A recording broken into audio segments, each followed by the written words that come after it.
У русского государства сотни лет проблем с чеченцами.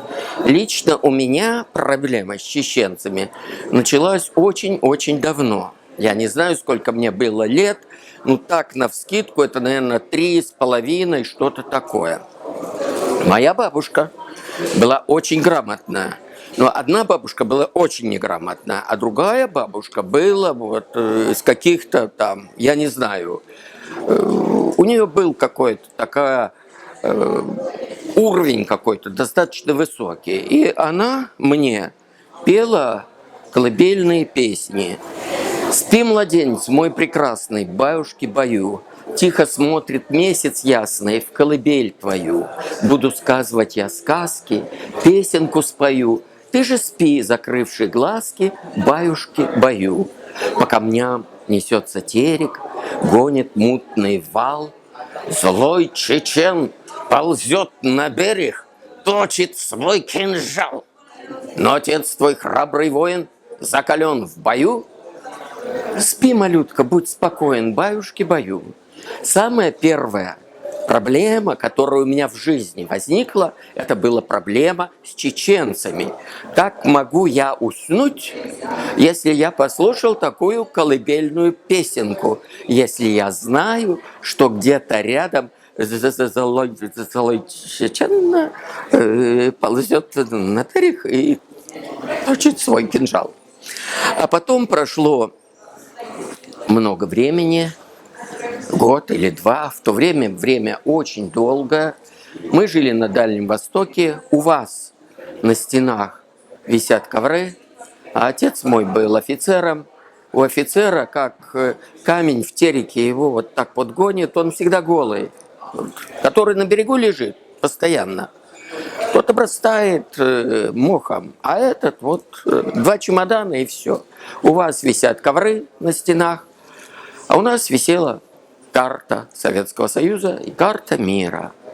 И вот отец требовал, очень требовал, чтобы мы знали с старшим братом моим города, страны, континенты, моря, океаны. И экзамен мог начинаться в любой момент, постоянно.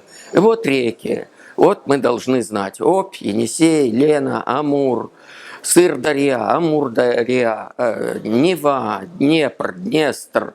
И вот я вижу на карте Терек. Ой, это тот самый Терек, где злой чечен с кинжалом ползет на свой берег. Это ужасно, потому что это очень страшно. И я не понимаю, потому что я знаю, это Советский Союз, это моя страна. В моей стране есть река Терек. Как злой чечен с кинжалом появился в моей стране? Мне вот это очень-очень непонятно. Потом прошло много-много времени, и у меня возникла новая проблема с чеченцами. Это я был уже офицером, а потом я был уже шпионом. И вот я вижу книга, которая называется «Загадка смерти Сталина». Абдурахман Афтарханов. Какая загадка? Послушайте, какой-то вот чечен написал про какую-то загадку. Умер товарищ Сталин. Какая загадка? Нету никакой загадки. Но от того, что такое название написано на книге, я, конечно, эту книгу взял, стал читать. А было так, что мне из одного города надо было ехать в другой долго-долго ночью в автобусе. И вот автобус идет, и сверкнет один фонарь. И я прочитаю одну строчку, вот, и больше фонаря нету, я жду, когда следующий фонарь бликнет, потому что это так захватывает. И для меня Абдурахман Афтарханов стал учителем того, как надо писать книги. У Афтарханова, это великий чеченский человек, очень мудрый чеченец, очень мудрый человек вот с гор, из того прошедшего поколения.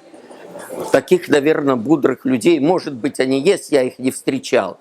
И вот этот человек написал книгу «Загадка смерти Сталина». Что в этой книге поражает? Что там все написано на открытых источниках. Он говорит, вот в газете «Правда» вот написано так.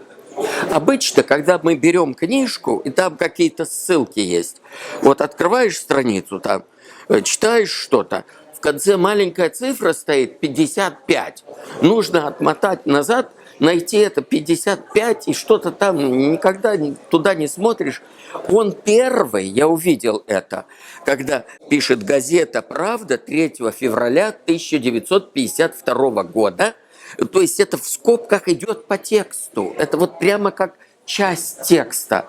И я у Авторханова, я считаю моим великим учителем Абдурахмана Авторханова, что у него важно. Очень простые фразы, очень простые. Никаких там литературных выкрутасов, нет. Очень простые фразы, очень простые слова. Никаких иностранных терминов. Просто вот как я разговариваю со своими солдатами, так он вот разговаривает со своими читателями. И я эту технику принимал. Если кто-то говорит, это техника Суворова, я это отрицаю. Это техника Абдурахмана Авторханова.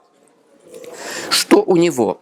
Он никогда не навязывает свои, он дает всем известные факты. Вот смотрите, раз, два, три.